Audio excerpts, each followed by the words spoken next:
Առողջ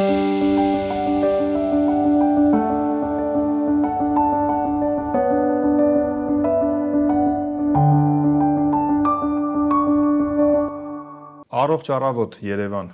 Երևանցու առողջությունը համակարգվում է եւ կազմակերպվում է մի կառույցում, որ կոչվում է Երևանի քաղաքապետարանի առողջապահության վարչություն։ Բարելույս սիրելի հեռուստադիտող։ Երևանի քաղաքապետարանի առողջապահության վարչության աշխատանքն ուղղակիորեն ազդում է մեր առողջության որակի վրա։ Իսկ մեր այսօրվա զրուցակիցը հենց այդ համակարգի կառավարիչն է։ Առողջ առավոտի տաղավարում հյուրընկալել ենք պարոն Դավիթ Կարապետյանին, ով հանդիսանում է առողջապահության կազմակերպիչ եւ Երևանի քաղաքապետարանի առողջապահության վարչության պետ։ Առողջ բարի առավոտ, պարոն Դավիթ Կարապետյան։ Պարոն Կարապետյան, մենք երևի թե ոչ բոլոր երևանցիներս ենք պատկերացնում, որ մեր առողջության եւ մեր հարազատների առողջության հետևում կանգնած է տիտանական աշխատանք։ Ես կուզեի, որ դուք երևի թե առաջին անգամ այսպես ավելի լայն փորձեք բաց անել համակարգի առանձնահատկությունները, հետո կանդրադառնանք արդեն ավելի արդի ծրագրերին, որոնք իրականացնում եք։ Երևանի համար իհարկե ամենաառաջնահերթություն ունեցող համակարգերից մեկը 103 շտապօգնության համակարգն է, որը 24/7 ռեժիմով աշխատում է եւ մենք էլ չենք քնում, որովհետեւ աշխատում ենք ըստ սիտուացիաների։ Երկրորդ մասը, որը կուզեի նշել, երբ որ առավոտյան Երևանի քաղաքացին արտանում է եւ այցելում է առաջնային օղակ, այսինքն առողջության կենտրոն, որևէ մասնագետի տեսնելու, որևէ խորհրդակցություն վերցնելու, որևէ գանգատ ներկայացնելու որևէ անալիզի կամ որևէ լաբորատոր քննության։ Ու նշեմ, որ վերջին տարիներին, վերջին 2 տարում այցելությունների թիվը բավականին շատ են։ Բոլոր գործակարգավարական բաների ժամանակ, խորհրդակցությունների ժամանակ շտապօգնության թվերը նշում ենք ու ամեն անգամ ես հիշում եմ, որ ասում եմ, այդ նախորդ տարվա այսին ժամանակամիջոցից 20% աճ են քանակը շտապօգնության կանչերի, չնայած որ ես դրան առանձին կանդրադառնամ, բավականին աշխատանք կա արած քրոնիկ կանչերի հետ կապված։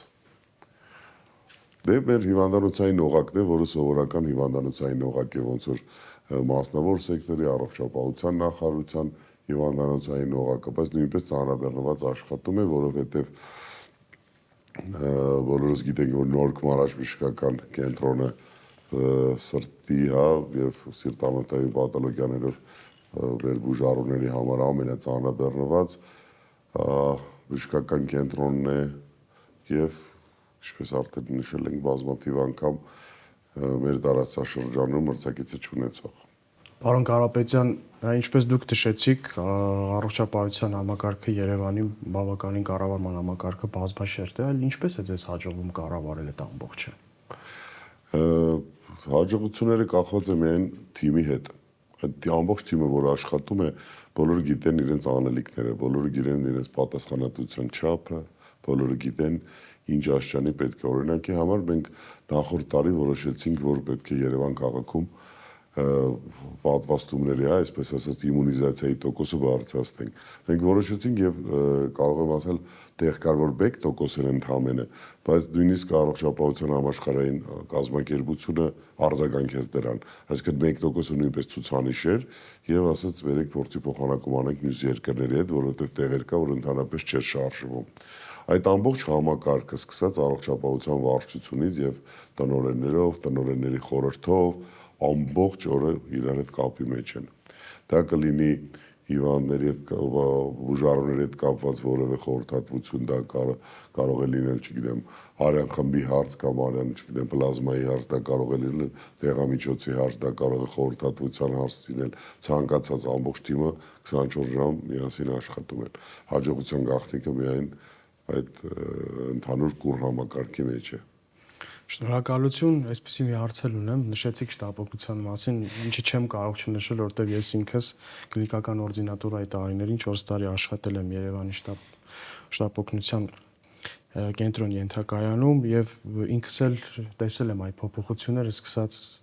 մեքենաների փոփոխություններից, այլ հիմա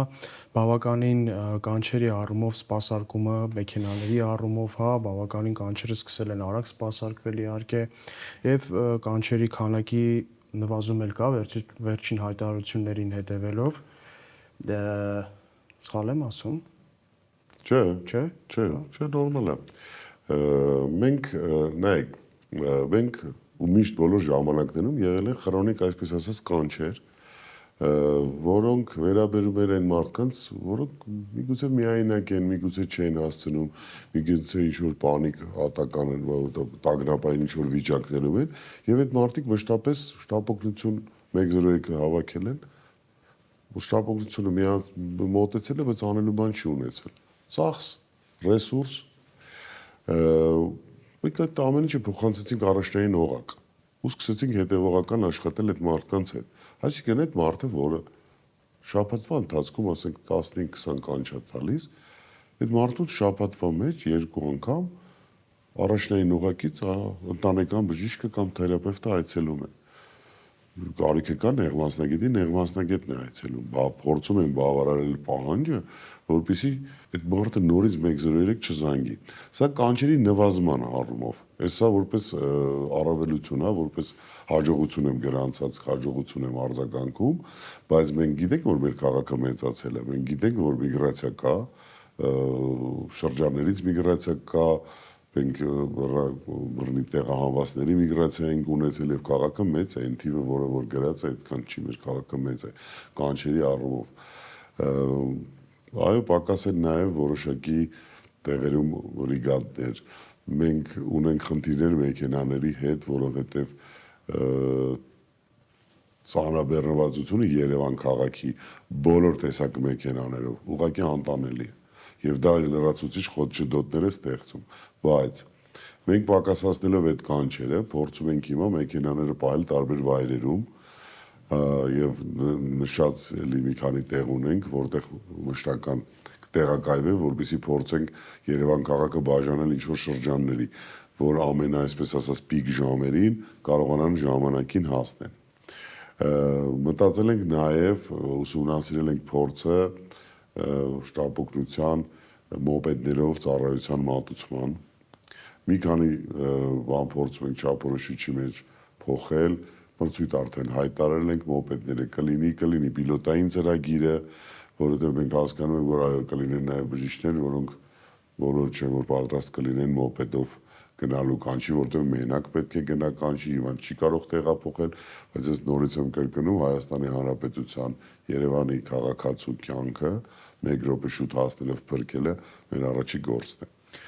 Մենք զարգացրեցինք նաև շտապօգնությունը եւ երբևիցե ամբողջ այս պատմության մեջ առաջին անգամ շտապօգնությունը կարողանում է իր համար գնել մեքենաներ։ Մենք հիմա ունենք շահած մրցույթ, մոտարապես 1-1.5 ամսից 7 նոր մեքենա կունենանք։ Երբևիցե դա չի եղել, որտեղ դրանք եղել են տարբեր երկրների, Չինաստանի, Կորեայի, Ճապոնիայի կառավարությունների դրամաշնորհները։ Եվ հիմա որ նոր մեքենաներ լինի, կարծում եմ պիկ ամենածանր ժամերին մենք կարողանալու ենք ամեն ինչ հասցնել, չնայած շարունակական է լինելու։ Մեքենաները ձեռք բերումը եւս շարունակական է լինելու, հաջորդ տարի եւս ուտենք շարունակական է։ Պարոն Կարապետյան, թերևս այնպես ստացվեց, որ շտապօգնության ավելի շատ ենք անդրադառնում, բայց չասեմ վերջին ամիսներին կամ տարիներին դա մշտական խնդիր է։ Ինձ համար որպես բուժաշխատող քաղաքացի շատ խիստ անընդունելի եւ ցավոտ է շտապօգնության աշխատակիցների, բուժաշխատողների նկատմամբ կիրառվող բռնության ոչ ազգի դեպքերը, որոնց որ առողջապահական համակարգը բնականաբար բացասաբար է անդրադառնում եւ արձագանքում, բայց ինչն է ստիպում, որ այդ դեպքերի քանակը գնալով կրճատվելու փոխարեն կարծես միտում ունի։ Ես կուզեի ձեր դիրքորոշումը իմանալ եւ արդյոք բավարար է այդ արձագանքը։ Որակական առումով մենք բավականին փոփոխություն ունենք մեր շտապօգնության աշխատակիցների հետ տարվող աշխատանքի մեջ։ Սկսած նրանից, երբ որ նրանք աշխատանքի են ընդունում, անձամբ ընդունելություն եմ անցկացնում, կարող է 10-15 րոպե մեկի ընդունելությունը տևի։ Դա ոչ թե որոշում է նա կմտնի աշխատանքի թե ոչ, այլ դա եւս մեկ անգամ հորդոր է, խորհուրդ է, որ դու գնում եք շատ կարևոր տեղ աշխատելու, որ դու գնում եք ծառայելու, այո, կարող է որոշակի սիտուացիայում ձեր նկատմամբ անվայել բառը ասվի կամ օգտագործվի, դուք պետք է դրոպեին որևէ տեսակ ռեակցիա չտաք բան, բայց վերջի մի քանի դեպքը իհարկե նաև քրեականացվեց, որովհետև ամբողջությամբ քրեական էլեմենտներ էր պարունակում մարդկանց եւ գործունեության եւ շարժելակերպի եւ իրանց ընդհանրապես կյանքի նկատմամբ ունեցած մոտեցումների շատ ցավում եմ, բայց մենք հիմա 27-ին նախարարի հրամանկաչափորոշիչը հաստատելու շտապօգնության հիմա քննարկման փուլում ենք, փորձում ենք ինքնապաշտպանության միջոցներ, ինչու՞ չէ նաեւ քննարկվում է սպային կամերա, որ իրավաչափությունը որոշվի կամ միգուցե փորձենք քրեականացնել այդ հոդվածը, որ ցարապես բժշկի ծառայական պարտականությունները կատարելուց խանգարելը կամ խոչընդոտելը արդեն իսկ քրեական էլեմենտ պարունակող, հա, որևէ հոդված է։ Կամ շտապօգնության մեքենան անխոչընդոտ պետք է անցնի ցանկացած տեղ, որովհետև մենք բաներել ենք, պատահարներ ենք ունենում, երբ որ մարդիկ չեն զիջում շտապօգնությունը միացրած է, մենք հետևողական ենք, որ անպայման ամրագոտիներն են գցած, որտեղ մենք ասում ենք նայեք, եթե ամրագոտին գցած չլինենք, մենք ձեր բանը չենք թողելու, որ այդ սոցիալական վճարները, այդ ապահովագրական վճարները չի լինելու։ Հիմա կարգ ու կանոնի մեջ է ժամանակի սիրենան միացնում են անցնելուց, բայց քաղաքացիները այդպես չգիտեմ, չեմ կարող ասել ամփույթ են միգուցե, իսկ եթե դա քրեականանա, մենք նույնիսկ սոցիալական հոլովակ անեցինք, որ գալիս են զիջում են, շտապօգնությունը անցնում է, բայց իրանց ոստիկանության աշխատողը չի պատժում, որովհետև ինքը զիջել է, խախտում է արել, բայց զիջել է շտապօգնությանը։ Սոցիալական հոլովակը մի փոքր ազդեց, մի փոքր տեսնում ենք, ուրախանում ենք, որ ազդեցություն կա, բայց միևնույն ժամանակ մենք անընդհատ տեխնիկայի կորուստ ենք ունենում այդ անփութությունից։ Միգուցե գնանք նաև նրան, որ նախ այս նոր ձեռքբերող մեքենաները բոլոր ամբողջությամբ երկու կողմանի ապահովագրված են լինելու, այսինքն կապ չի ունենալու, հա, այսպես ասած կասկո ենք անելու, որտեղ նախորդների համար այդքան հնարավորություն չկար ֆինանսական եւ ինչու՞ չէ գնանք նրան, որ բոլորն իմանան, որ եթե շտապօգնության մեքենային կպան իրենք են մեղավոր։ Այսինքն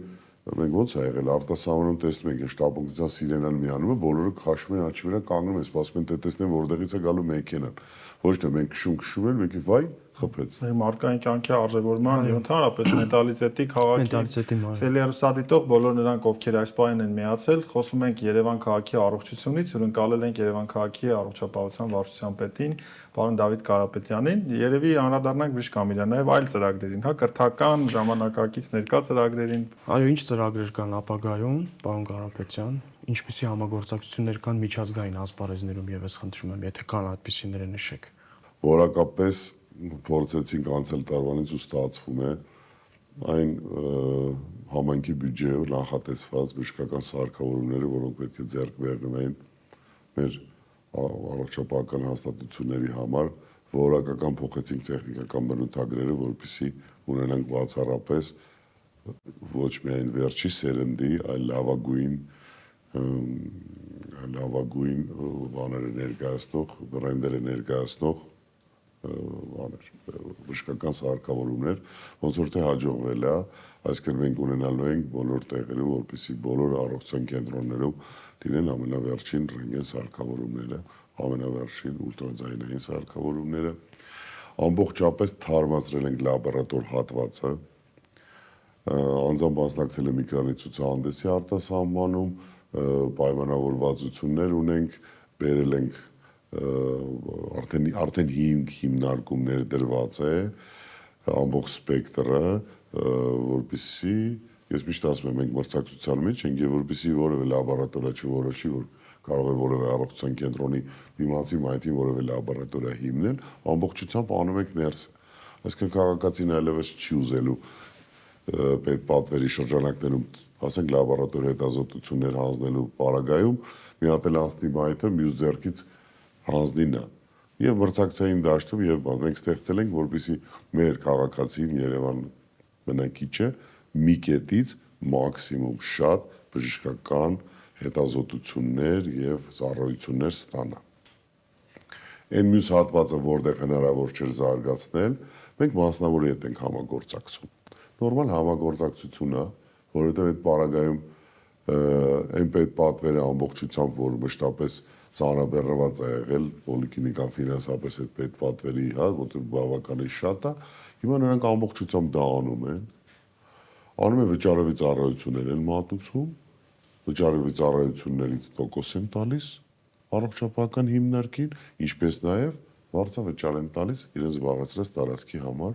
Կարծում եմ, թե նորմալ բիզնես մոդել է, որը նաև մեր առողջապահական հիմնարկների ֆինանսական միջոցները թույլ է տալիս գեներացնել ֆինանսական միջոցներ։ Սա տենց ընդհանուր բոլոր տեսակ սարքավորումների զարգացման վերաբերյալ։ Բժշկական կենտրոններում մի քանի բաժանմունք ավելացրել ենք եւ մանկականում Սուրբ Աստվածամարում եւ Երևան բժշկական կենտրոնում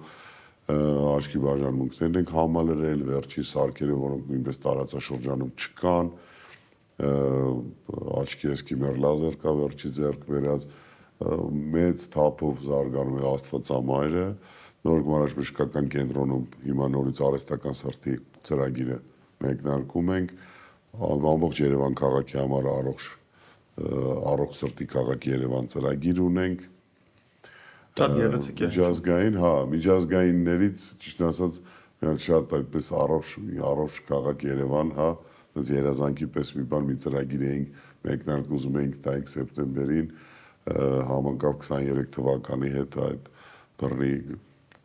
տեղահանվածների օրերի հետ տեղավ, այդ մեր ամբողջ ծրագիրը մնաց, բայց դա երազանք է, փորձել ենք իրագործել ԱՀԿ-ի հետ։ Սերտ հարաբերություններ ԱՀԿ-ի հետ, բժիշկներ առանց սահմանի, մենք ունենք մոդել պարզեցված հեպատիտի բուժման Արշակունյաց առողջության կենտրոնում, որը ավելի մեծ բավականին էֆեկտիվ է, քան հիվանդանոցային պայմաններում, որովհետև հեպատիտ C-ով արդեն իսկ վարակված, սոցիալապես անապահով, տարբեր տեսակի, չգիտեմ, սոցիալական հիվանդություն ասեմ, կամ չեմ կարող դա տենց նշել, բայց որևէ պատճառով այդ հիվանդությունը ստացած մարդիկ շատ ժամանակ չեն ուզում գնալ հիվանդանոց, որտեղ ավելի շատ մարդ կա տեսնելու։ Այլ գալիս են մի հատ Արշակունյաց առողջության կենտրոն, մտնում են առաջի հարկ, որտեղ բացարձակ անանուն է, հանձնում են իրենց հետազոտությունը, պարզում են ու նույն ձևի շարունակում են անանուն, ու ոչ մեկ չի իմանում, անկաշկանդ գնում են գալիս են։ Դες մի հատ պարզեցված մոդել ունենք բժիշկներ առանց սահմանների։ Մի քանի տեղական հայկական ասոցիացիաների հետ եւ Ցավի ասոցիացիան հայկական, որը միջազգայինին միացավ, եւ ներքին հիվանդությունները, որը նույնպես միջազգայինին միացավ, այդ երկու ասոցիացիա հետ բավականին վերելք ենք ապրել, բոլոր տեսակ գիտաժողովները կազմակերպում ենք։ Ես շատ մեծ տեղ եմ տալիս ինքնակրթմանը եւ բոլոր տեղերում, որտեղ որ մենք վերանորոգման աշխատանք ենք անում, անպայման ունեն որևէ ինքնակրթարան կամ ասես կրթարան ասեմ, ու ցանկացած պարագայում փորձում ենք մեր մասնագետներին ավելի շատ փորձի փոխանակում տալ, որովհետեւ օրինակ անցյալ տարի հնարավորություն է եղել Նոբելյան մրցանակի դափնեկիր մարդ ընդունել Հայաստանում, ամբողջ համալիրն է լսել, մեր ամբողջ համակարգն է լսել։ Այս տարի նույնպես մենք Health Expo-ի շրջանակներում, որը նոյեմբերին պետք է տեղի ունենա, նույնպես ակնկալում ենք 25-ից ավել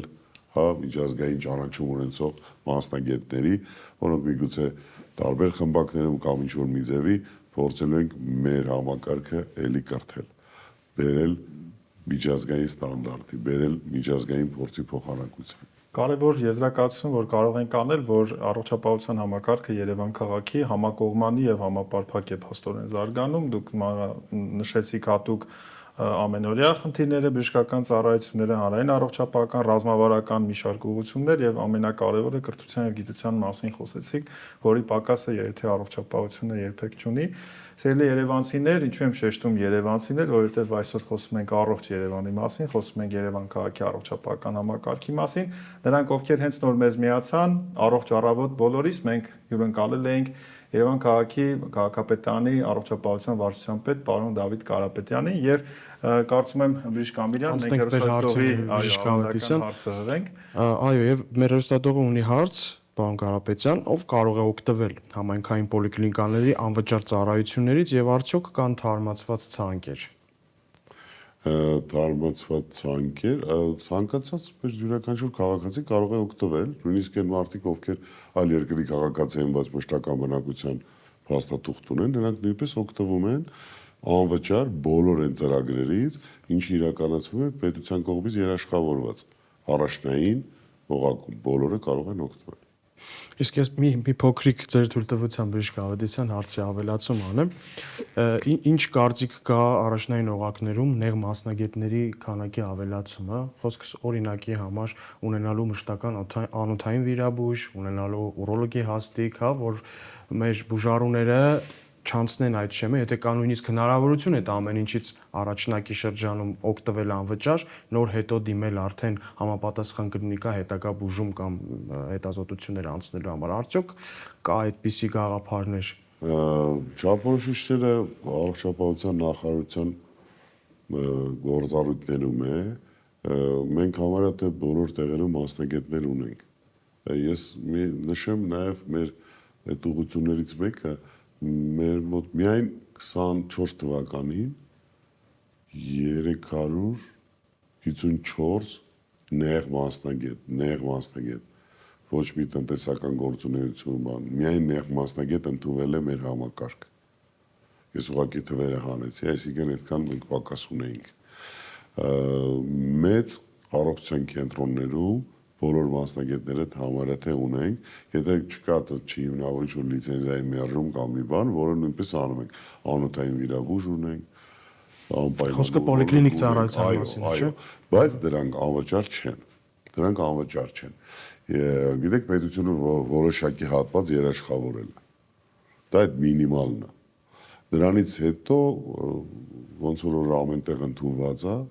դրանք ծառայողի ծառայություններ են, մենք զարգացրել ենք ուղղակի դա, այն ժամանակ չեն զարգացրել, բայց մենք զարգացրել ենք, որտեղ դա թույլ է տվել առողջության կենտրոնի ֆինանսավորումը ավելացնել եւ ոտքի կանգնել։ Այո, եւ դիմանալ մրցակցություն, որտեղ մենք շատ բարդ մրցակցության մեջ ենք մասնավորի հետ։ Շատ լավ, մենք էլ որպես գոլեգաներ անպայման կնպաստենք, որ պարբերաբար այս հարթակից մեր Երևան քաղաքի առողջապահության վարչության ենթակա հաստատությունների ղեկավարները, բժիշկները հնարավորություն ունենան արտահայտելու իրենց միտքը, որովհետև այո, մրցակցությունը մասնավորի հետ բարդ է, բայց եւ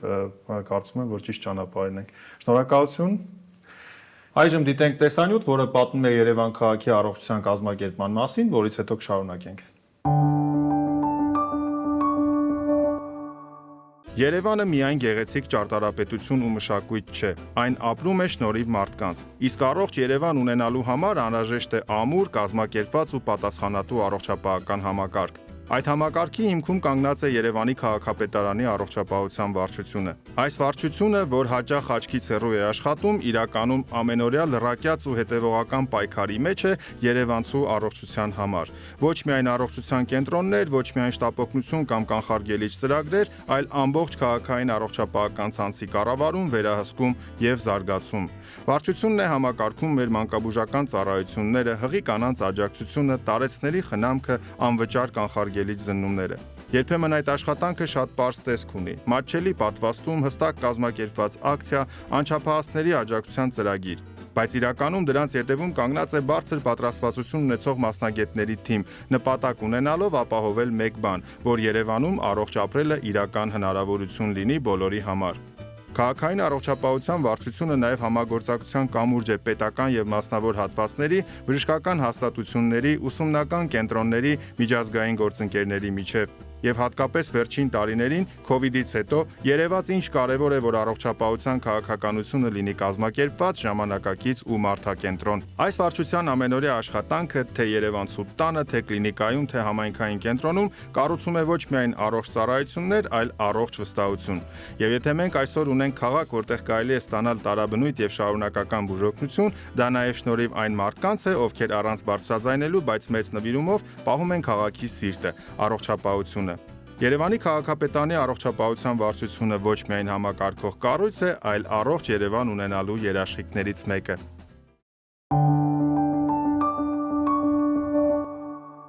Վերադառնում ենք սիրելի հեռուստադիտող, իսկ այժմ առողջ ապրելակերպի խորհուրդները։ Օրական գոնե 20 րոպե արևի լույս ընդունեք տրամադրության եւ վիտամին D-ի համար, ընդ որում ժամերը կարող եք ինքնուրույն ընթերցել, որովհետեւ կան հատուկ ժամեր, երբ պետք է ընդունել վիտամին D, այն էլ արևի անմիջական ազդեցության ներքո, ոչ թե ապակիներից այս կողմ։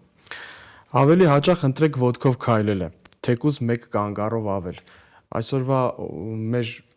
գadgetների հագեցվածությունը մեզ թույլ է տալիս անգամ տեսնելու ինչքան ենք քայլում եւ իհարկե ես ինքս, ինձ թվում է դուք եւս Բժիշկ Ավետիսյան, իհարկե մեքենաների արկայությունը որոշակի կերպով խանգարում է այդ հանգամանքին, բայց մոտավորապես օրական 5-ից 7 կիլոմետր պարտադիր քայլք եմ իրականացնում, որը որ իհարկե դրական էֆեկտ է ունենում բոլորիս վրա։ Մի շատ կոլեգիալ պնդում, հարգեք եւ օգտվեք համայնքային բժիշկների կարծիքից կանխարգելիչ նպատակներով եւ ոչ այն ժամանակ, երբ խիստ անհրաժեշտություն ունեք ավելին, նրանք հավասարազոր են բոլոր այն բժիշկներին, ովքեր աշխատում են մասնավոր բժշկական կենտրոններում։ Զբոսաշրջության պես նայեք ձեր քաղաքին, քայլեք նոր փողոցներով ձեր սրտի ու մտքի համար։ Իհարկե բոլորս էլ պաշտում ենք Երևանը եւ իհարկե ինձ ամենայն դեպս ամեն անգամ հաճելի է քայլել զբոսնել Երևանում, նամանավանդ աշխատանքից հետո, եթե դա շատ ուշ գիշեր չէ։ Եվ իհարկե ինձ թվում է դուք եւս կփաստեք Բժիշկ Ավետիսյան, որ այդ զբոսանքը իհարկե ամենաառողջարարն է կարելի ասել ծանր աշխատանքային օրից հետո։ Ես կհավելեմ Բժիշկ Ամիրյան, որ Երևանը թերևս աշխարհի այն եզակի մայրաքաղաքներից է, որտեղ ամառը ամառ է, աշուն է, ձմեռը, գարուն է, իսկ ես պաշտում եմ գարնանային եւ աշնանային այդ վայրիվերումները, խոնավ եղանակը, տերևաթափը եւ ամենը կախարդական քաղաք է Երևանը։ Անկամ ծիտիկների այդ ծլվելը։ Եվ Երևանը հավակնում է դառնալ առողջության քաղաք։ Երևանը կարող է եւ պիտի դառնա համաշխարհային առողջության հարթակներից մեկը կարևոր որպես լավ կազմակերպված առողջապահություն ունեցող մայրաքաղաք, չէ՞ որ մայրաքաղաքից այո, սկսում է եւ ինչու՞ չէ նաեւ մարզերից սկսվում եւ վերջանում է Երևանը, այսպես երկկողմանի process է սա։ Եվ այո, երբ առողջապահությունը դառնում է տեսանելի, նշանակում է այն աշխատում է, բայց երբ այն գրեթե չենք նկատում, նշանակում է այն լավ է կազմակերպված։ Առողջության վերաբերյալ լինենք ոչ միայն պահանջկոտ քաղաքացիներ, առողջապահության կազմակերպիչների եւ բժիշկների նկատմամբ, այլ փորձենք մենք ինքներս մեր առավոտները սկսել առողջ։ Իսկ դրա համար կառաջարկում եմ, որ Երևանում ունենանք առողջ մարզանք։ Ոչ միայն Երևանում, այլև Հայաստանի Հանրապետության բոլոր մարզերում։ Եղեք առողջ սիրելի հեռուստադիտողներ, իսկ մենք կհանդիպենք։